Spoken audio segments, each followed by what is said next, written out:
Panginoon, salamat na naman sa bagong pag-asa na kasabay sa pagdating ng bagong araw ngayon. Salamat sa laging pagbibigay sa amin ng pagkakataon sa buhay, Panginoon.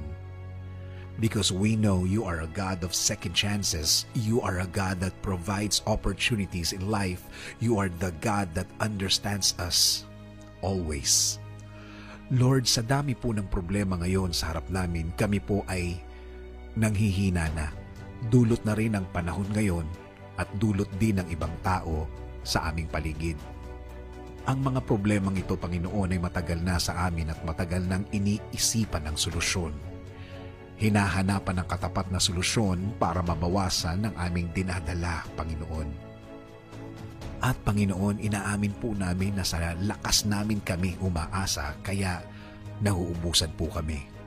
Sa lakas namin kami nakafocus, kaya nanghihina po kami, Panginoon.